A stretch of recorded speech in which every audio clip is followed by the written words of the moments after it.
Bonjour, bienvenue à l'atelier du Meeple, mon nom est Martin et aujourd'hui on regarde comment organiser le jeu Sagani. Sagani, c'est le dernier Uwe Rosenberg.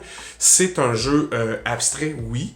Ils ont mis une petite thématique, oui, c'est un peu plaqué dessus, mais c'est un super bon puzzle. Vous allez vous creuser les méninges pour y arriver. Parce que c'est aussi une course. Alors, c'est le premier à atteindre un certain nombre de points, dépendamment du nombre de joueurs, qui va gagner. Donc, vous devrez optimiser et optimiser rapidement. Mais pour vous aider à optimiser, on regarde quelque chose, c'est-à-dire comment on peut aussi accélérer la mise en place. Alors, restez avec moi, on regarde ça ensemble.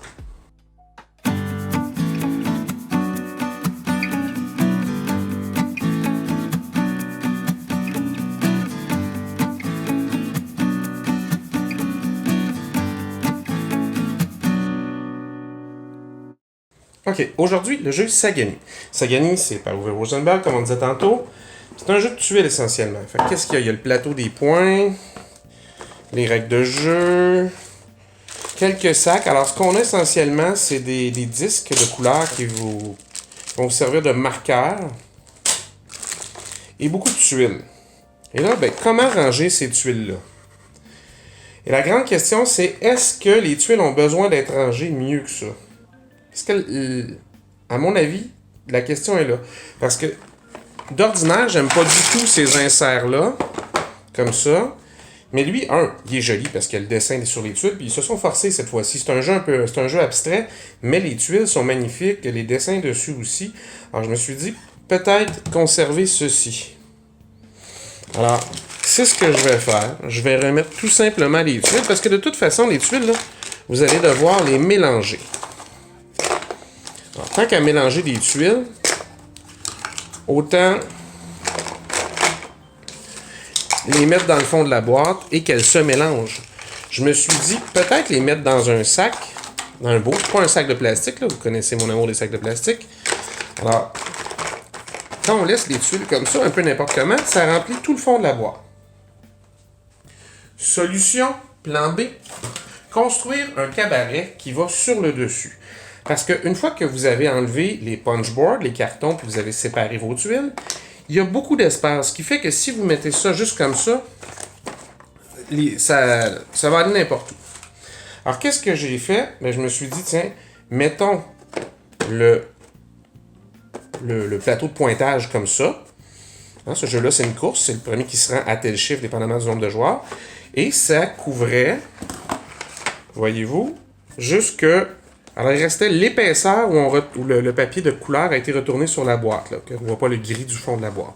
Alors, qu'est-ce que j'ai fait? J'ai tout simplement créé un cabaret qui va par-dessus ça, qui arrive flush avec le côté de la boîte. Pourquoi? Ben, tout simplement, comme d'habitude, pour éliminer les sacs de plastique. Alors, vous avez en masse d'espace pour mettre ça.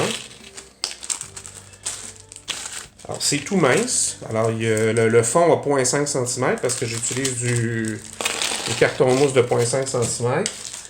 Et vous avez des côtés qui sont de 1 cm. Alors, c'est exactement la mesure du côté coloré ici.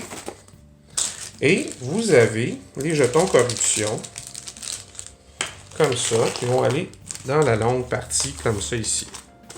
Avec les petits jetons.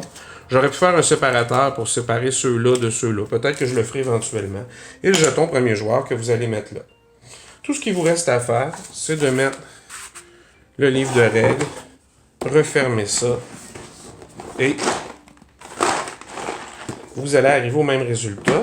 Quand vous allez ouvrir, il n'y a rien qui a changé de place parce qu'il est fait parfaitement pour faire à la bonne épaisseur. Et quand vous enlevez ça, ben, vous avez l'accès directement à vos tuiles. Puis vos tuiles, ben, vous aurez l'avantage qu'elles soient déjà mélangées. C'est un jeu de tuiles, là. On ne réinvente pas la bébelle. Il faut les mélanger à chaque fois. Il ne faut pas les séparer par couleur, loin de là. Fait que je pense que c'est un avantage de prendre... Pour une fois que le fond est joli, les dessins sont beaux, ben, on s'en sert. Alors, tout simplement... Puis, il n'y a aucune différence entre le mettre comme ça ou le mettre comme ça par rapport au fond de la boîte. Là, si vous regardez, là. Alors, si je mets comme ça et que je le revire comme ça, parce que moi, je les restaure debout, ben ils peuvent être comme ça ne change rien. Ça ne va pas forcer sur sur la boîte ou les tuiles. Alors, vous mettez ça comme ça et vous refermez. Ça va être une vidéo très courte cette semaine, mais un rangement efficace pour le jeu Sagani, le dernier Uwe Rosenberg. J'espère que je ne vous aurai pas déçu avec cette vidéo. C'est une solution quasiment trop simple, mais parfois, la pensée valant le travail, je l'ai déjà dit dans d'autres vidéos, il faut regarder avec qu'est-ce qu'on a au départ. Et bon, l'épaisseur que les tuiles occupaient, que les plateaux de tuiles qu'on avait à dépuncher occupaient, laissaient beaucoup d'espace et cet espace-là était suffisant pour un cabaret. Bien là, tout d'un coup, petit cabaret, tous les jetons sont au bon endroit. Vous n'avez pas à les rentrer difficilement. Faites juste les remettre dans le cabaret que vous remettez sur le dessus. Facile à gérer. Et les tuiles sont dans le fond de la boîte, vu que le fond est cette fois-ci joli et ils seront déjà mélangés. Vous ferez des paquets, vous mélangerez un petit peu, puis paf, c'est parti pour votre prochaine game. Alors, j'espère que la solution vous a quand même plu. Alors, des fois, la simplicité, c'est aussi l'efficacité. Amusez-vous bien, on se revoit la prochaine fois.